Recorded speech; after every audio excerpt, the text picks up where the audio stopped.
रात्रीचे 2 वाजलेत. तुम्हाला खूप झोप आली आहे. पण डोक्यात विचारांचं चक्र थांबतच नाहीये. उद्या ऑफिसमध्ये काय होईल? तो माणूस माझ्याबद्दल काय बोलला असेल? माझं भविष्य कसं असेल? जर तुम्हालाही असं वाटत असेल की तुमचं डोकं एक विचाराचा कारखाना बनलंय, तर हा व्हिडिओ तुमच्यासाठीच आहे. आज आपण जोसेफ एन ग्युएन यांच्या don't believe everything you think या जगप्रसिद्ध पुस्तकांची समरी बघणार आहोत. हे पुस्तक सांगतं की तुमच्या दुःखाचं कारण तुमचे विचार म्हणजे तुमचे थॉट नसून तुमचा विचार करण्याची प्रक्रिया म्हणजे थिंकिंग आहे. चला तर मग बघूया या अतिविचारातून बाहेर कसं पडायचं. सगळ्यात आधी आपल्याला हे बघावं लागेल की थॉट्स आणि थिंकिंग यामधला नेमका फरक काय आहे. लेखक जोसेफ एन ग्युएन हे खूप महत्त्वाची गोष्ट सांगतात. थॉट्स आणि थिंकिंग मधला फरक जमीन आसमानीचा आहे. थॉट्स हे नैसर्गिक असतात. जसं पाण्याचा थेंब आकाशातून पडतो तसा विचार मनात येतो. त्यावर आपला ताबा नसतो. पण थिंकिंग म्हणजेच विचार करण्याची प्रक्रिया. जेव्हा तुम्ही त्या एका थेंबाचा पूर बनवता त्याला आपण थिंकिंग म्हणतो. समजा मनात विचार आला की आज बॉस चिडला होता, हा झाला थॉट. पण त्यानंतर तुम्ही विचार करता, आता माझी नोकरी जाईन का, मी हप्ता कसा भरू, ही झाली थिंकिंग. आपल्याला त्रास विचारांमुळे होत नाही, तर आपण त्या विचाराला धरून जे नाटक मनात रचतो त्यामुळे होतो. त्यामुळे आधी थॉटकडे सहजपणे बघायला शिका. आपण दुःखी का असतो? आपल्याला वाटतं की बाहेरची परिस्थिती आपल्याला दुःखी करते. पण लेखक म्हणतात, pain is inevitable but suffering is optional. वेदना अटळ आहे, पण दुःख सोसणं ही आपली निवड आहे.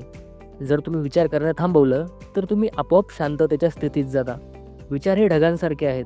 जर ढग बाजूला झाले, तर तिथला सूर्य म्हणजे तुमच्या मनाची शांती नेहमी तिथंच असते. आपल्याला फक्त ते ढग बाजूला सारायचे असतात. आता बघूया अतिविचार थांबवण्याचे 3 सोपे नियम. नियम पहिला, तुमच्या मेंदूवर आंधळा विश्वास ठेवू नका. आपला मेंदू आपल्याला आनंदी ठेवण्यासाठी नाही, तर सुरक्षित ठेवण्यासाठी बनला आहे. त्यामुळे तो नेहमी नकारात्मक गोष्टी आधी दाखवतो. आदिम काळापासून मेंदू माणसाला शिकवत आला की अडचणींना कसं सामोरं जायचं. त्यामुळे तो सतत आपल्याला असंच दाखवतो की आपण अडचणीत आहोत. जेव्हा मनात भीती येईल तेव्हा स्वतःला सांगा, हा फक्त एक विचार आहे, हे सत्य नाही. ज्यामुळे सुरुवातीला तुमची भीती कमी होईल. नियम दुसरा, तुमच्या प्रॉब्लेमचं मूळ शोधणं थांबवा. कारण तुम्ही खोदत जाल तसं ते अजून खोल जातं. कारण त्याचं मूळ कारण फक्त एकच आहे, जास्त विचार करणं.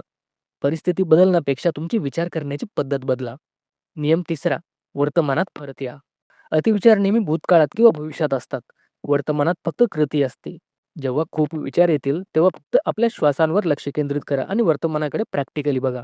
रिअल लाईफ फक्त प्रेझेंटमध्ये चालतं, बाकी सगळं इमॅजिनेशन आहे. तर मित्रांनो, don't believe everything you think या पुस्तकांचा सर्वात मोठा धडा हाच आहे, की तुम्ही तुमचे विचार नाही आहात, तुम्ही ते पाहणारे ऑब्झर्व्हर आहात.